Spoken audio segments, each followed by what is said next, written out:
Hi everyone, welcome back to another edition of my videos, and today I want to present to you a game that I played very recently in an over-the-board casual event that was set up. So this particular event was part of the Four Corners Chess Club, and what this was is essentially a person decided one day during lockdown to put some chessboards out, put some pieces, and ask anyone to a random game of chess outdoors. They posted the thing on Reddit to talk about their initiative and to show the amount of new players that they had to the club. So I decided, let's go along. It wasn't too far away from where I live, so it was actually in a place called Farringdon, in a place called St John's Square. So I just took a quick train ride to St John's Square and I played a few games, and this was one of the games that I played. So I played 6 games in total, had a nice 6-0 record, so I did play very well. This particular one, though, was against an opponent. I played him 3 times. He was also from Reddit as well, so he'll probably see this game and go, hey, yeah, they were the guy that I played against. We had a very good first game.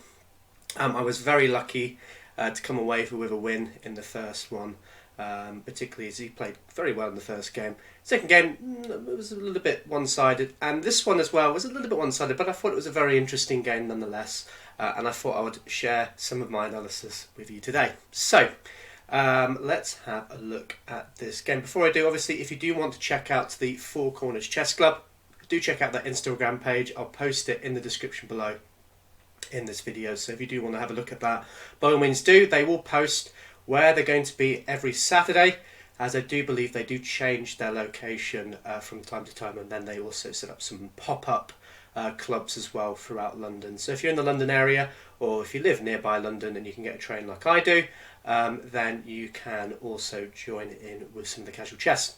Okay, so let's have a look at this game. So I was playing on the white side.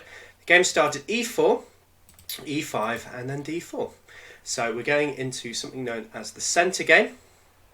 After e takes d4, I used to play for a long time when I was younger, queen takes on d4, and this has some interesting ideas. You can get these sort of fast kingside attack sort of stuff along here, but it's a little bit slow, so black can equalise quite easily with moves like this and just have a nice normal game. But here I decided, because we're playing a sort of 10 minutes blitz game, I decided to play the move c3. Now after d takes on c3, I now put my bishop to c4, and we're entering into what is known as the Danish Gambit, because after c takes on b2, I now capture back with my bishop. We are into the Danish Gambit, and it's a very scary gambit. The idea of this for white is he's down 2 pawns, but he's got very impressive development. He's got this nice central pawn, these 2 lovely bishops screaming down black's position, and it does make it very scary to play on the black side. Now my opponent here played knight to c6. This is absolutely fine.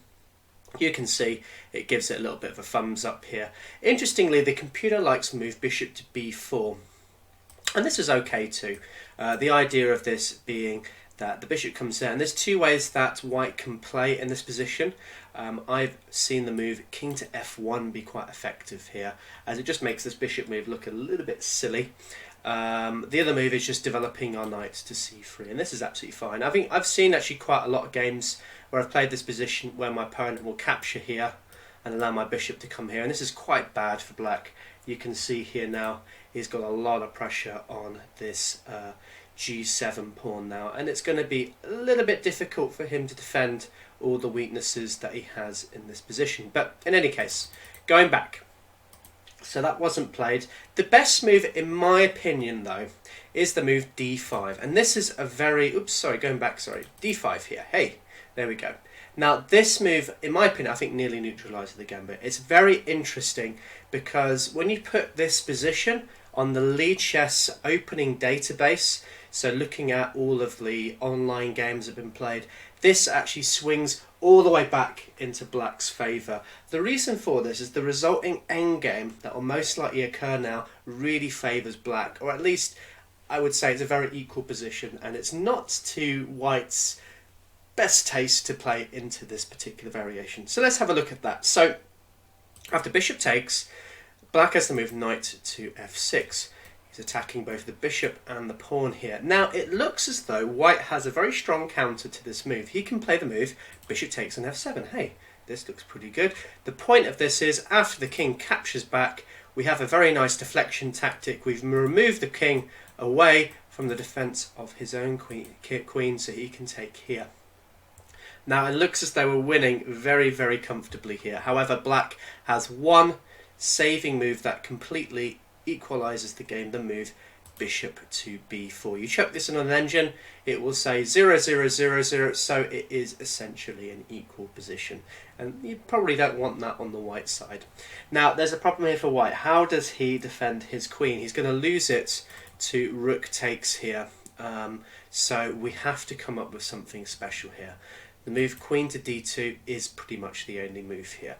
We're deciding, okay, I've lost my queen, you can take it back, and we'll just go into an endgame. So after bishop takes here, you've got knight to d2, the material is equal, and it makes for an okay endgame. But black's position, in my opinion, is probably a little bit better. Okay, white has got this 4-2 pawn majority here, but I think black is doing better. The fact that he's got this 3-1 pawn majority, and not just that, white has got an isolated pawn here on a2. So it doesn't give white too many favours in the resulting endgame.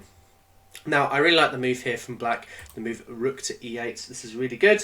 The point of this is now white kind of has to play f3 here to defend this pawn. Other moves that don't really work, I had a look at some of these. If you play the move e5, this looks really good. The problem here is black can play knight to c6. Notice this pawn can never capture because it's pinned at the minute. You could play the move f4 to defend it even further, but knight to d5. Now hitting this pawn, white has to make another pawn move. And you don't really want to make too many pawn moves in any position, really, as it does. One of the things I remember always being taught with pawn moves is once you move a pawn, you can't move it back. So here we've already made a few too many pawn moves, and we're starting to overextend ourselves. So just an example continuation I had a look at on the engine. Knight d to b4 is interesting, just setting up this fork. King to e2. You can throw in a check here. I think, to be honest with you, white is no ways better here in this position. I think black has got the advantage. He's got a very, very comfortable position compared to white here. Okay, so going back, so that's what you can do against the Danish Gambit. This d5 move is very important to remember, as it really does neutralise the position. Now there is one other interesting line I should show you. After bishop takes on d5, knight to f6, has white got anything better here? Well, there was an interesting idea that I've seen here from Simon Williams, and that's to play the move knight to c3. This is very interesting. The point of this move is, if let's say black captures this bishop here, we take back with our own knight, and we set up a nice little trap here. What's very fascinating about this line is, shockingly, it's the most popular response on the Lichess database, and it's been played over 1,000 times. So black has fallen for this trap a lot. So if you want to play this as a serious blitz weapon online, by all means have a look at this particular variation. So after the move c6, here black is in a bit of danger. Now white can play the move knight to f6 with check. Very, very nice move. After g takes an f6, we now play the move queen takes here on d8. The point being, after the king captures back here, we can take this pawn with check. We've actually picked up some material here and some extra change as well. So white is clearly winning in this position. A much worse fate for black here is if, let's say, he moves his king forward to e8. This is just terrible for black here, as now bishop to a3 with check. This is very nice because he's got no way of blocking the check, and he can't go back to the squares to defend his queens. After king takes f6, queen takes on d8 with check. It's a pretty terrible looking position. So those are some interesting little traps that black can fall into if he's not careful against this particular variation. Okay, so going back to what we had in the actual game. So here my opponent decided to play something a bit different. He played the move knight to c6. And this is fine. I think, you know, as I say, d5 is better, but this move is absolutely fine as well. Knight to f3, I just develop. Here my opponent played queen to e7. I don't really like this move all that much. I think moves like bishop to b4 is probably better. The problem with it is the queen now kind of hems in black's bishop here, and it slows down his development. I was thinking that maybe he played this move just simply because he wanted to maybe castle alongside here and get his king over this way. A little bit of an ambitious plan, as I do have some nice counters against it. Now here I played the move castled here first, and after the move king d6 here, I played the move queen to b3. The engine doesn't like this move all that much, but I think this is absolutely fine here for white. The reason being is now this move is quite clever. It not only simultaneously attacks on f7, but it prevents this bishop from being developed from this square. And you can see here that if the bishop were to move, we take here on b7, forking both the rook and the knight here. So very, very nice. So here my opponent played b6, which is probably a mistake, as now I've played black's position with lots of light square weaknesses around his position. But what else can black do here? If he plays his bishop here, for example, just to show you the problem of this move, bishop takes, whatever black does here, let's say he takes the queen, we take here, and we've got a nasty fork on both the rook and the bishop. What can black do? Let's go a little bit further. Rook to b8 to maybe start hitting the queen, trying to push him away. We take here with check, and let's say queen to d7. We can take this if we want to, and I think there's an absolutely fine position for white here. Black can't castle, he's up materially, he's got a very nice position here, so I think white is doing much better here. Going back, so what else could black really do here? It's hard to really say what the best move. Another line that I looked at was this move here, which I think is interesting. So now hitting the queen. I was a little semi-worried about this. The problem here is the queen has moved onto e7. So you sometimes get this in sort of Evans Gambits, Italian game type positions, but you normally have your queen still on d8, and this is quite an important defensive idea, as after the move that I played, which is I say played, is what could have been played, queen to b5, you have this nice defensive idea with the move c6. And if you imagine the queen still on this square, so this not only blocks the check, but also simultaneously defends the knight on a5. It's a very nice defensive idea, and well, black is going to just be capturing back our bishop, you know, making this knight move a very, very nice defensive move to play. Okay, so the problem with this is after this knight, this queen move here, well, black is just going to have to move back. There's not really, he hasn't got the same idea. He has to do something about his knight, so he can just probably move his knight back to c6. After which I just get, you know, an extra turn of development. I think this is absolutely fine for white. We're doing absolutely fine here. Okay, so let's have a look as to what was actually played. So b6 was played. As we say, I don't really like this move. It does create some light square weaknesses around black's position. So here I put my bishop to b5 to take advantage of that. Now pinning the knight, he put his bishop to d7, and here I could have played a much more powerful move here, and that was the move queen to d5. This was within the best move here according to the engine. What I didn't like about this move was I was a bit worried about knight to f6. And I guess what I was worried about was with this knight now hitting the queen. The problem here for myself here is actually white has got a good counter to this.